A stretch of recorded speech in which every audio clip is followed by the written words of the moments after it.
We have this Ford F-150 in the shop today. Customer's complaint, belt squeals. Seems pretty simple. No, not the case at Tech Garage. It's an intermittent problem. Only squeals first thing in the morning. So what do? Well, we let it sit all night. We're ready to give it a try. Ooh, slight squeal, but a squeal nevertheless. Help us diagnose this intermittent problem today on Tech Garage.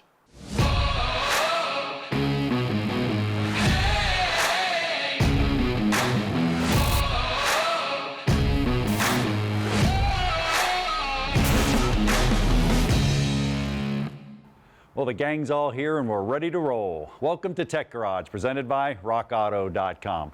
Well, our squealing F-150's in here, and the first thing we want to do, like we do with all of our cars, is a good visual inspection. You know, we can find 40% of the problem on cars with a good visual inspection, and you can see I have the plenum off right here. I actually have the air ducting off, 8mm here, down at the throttle body, just tucked it out of the way. Don't want to disturb anything if I don't have to. Then I'm going to take a visual inspection and look at what's going on down there. Now, we're looking at the belt, the serpentine belt drive system, and you can see down there on the harmonic balancer and over to the actual idler pulley. And it's kind of surprising to me, that looks like a new idler pulley. Actually looks like a new belt. So this has probably been addressed before, and I see a little moisture down there as well. That could be a dead giveaway. It may be a water pump or something going on with the coolant system, not quite sure. But what is a serpentine belt and what does it do? Well, you guys seen it here on Tech Garage. If you haven't seen it, here's Serpentine Belt Reminder 101. It drives all of our accessories on the car. You can see down here, this is actually the harmonic balancer. Then the serpentine comes around, drives like a power steering, water pump, alternator, could drive air conditioning, but think about that for a minute. Now, I know we're in Florida and air conditioning's a problem, but water pump not being driven, that's catastrophic engine damage. So you want to make sure that you have it all in tip-top shape. How are you going to do that? Well, it's called a PAT test, P-A-T, pulley alignment tension. Now, real simple. Before you take your belt off, though, make sure you take a camera, take a picture of your belt, or find the serpentine routing diagram in a service manual, because they can get pretty intricate. Now, I'm going to go ahead and just pull this one off. You would need a wrench to do it, but on our demo board, I'll pull the belt off. So what you're going to do is a pulley alignment tension. We'll start out with the pulleys. Now, just look at your pulley, do a good visual inspection on the pulley, and make sure that it's all in good shape, so when you're working on your car, you're not going to have an issue. Now, by looking at it, you can actually tell it right here. You can feel it. Get your wire brush on some of your steel pulleys, clean them all up, and make sure everything's in good shape. There's no burrs. Check your bearings. Make sure they're not flopping around. Alignment, that's the next thing. Well, you can go get a laser aligner like this. This is pretty cool. I actually put it on there and it shoots a beam. I know I'm in the second or third groove over here. It should match up over there. You can see the laser alignment pointing over there. That's going to tell us if they're in or out. Now, if you're pushing a power steering pump on, a lot of times it could be out of alignment. You can visually look at that. Once again, check your bearings, make sure they're not flopping around, and make sure everything's in line. That could cause a belt squeal. Pulley alignment, last is tension. Now, our tension is done by our tensioner here. So you want to make sure your tensioner's in good shape, not rattling like this one, and there's no problems with it. You can also take a belt tension gauge, you can put it on the belt, and you can measure it. And this is kind of a go, no-go kind of gauge, just shows you if your belt's good, worn, or it needs to be replaced. Once again, could cause a squeal. Now, here's a tech tip for you. You can go get a spray bottle and do a water test. And what you do is you just basically spray it while it's running. Be careful. Make sure you spray the longest span.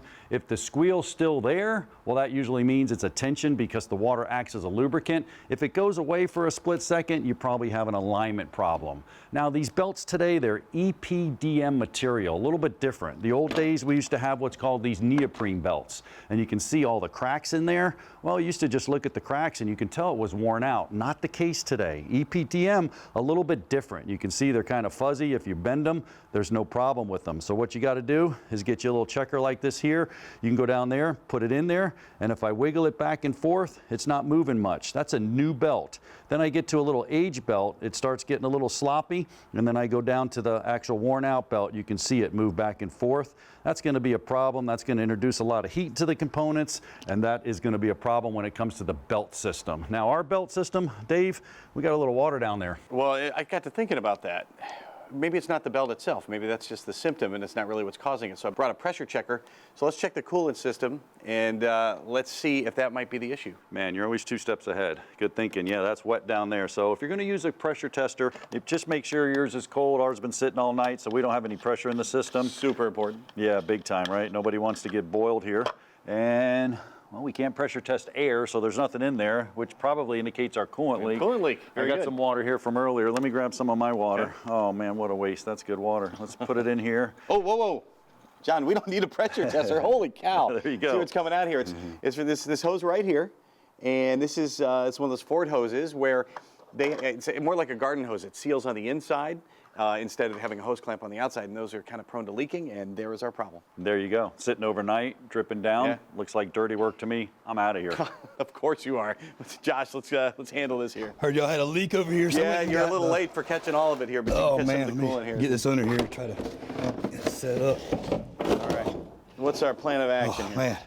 All right. Well, first thing is we need to drain the system, and we have 2 options for that. We can either use the drain on the bottom of the radiator, or since we have to take this hose off anyway, we can just let the coolant drain out right here.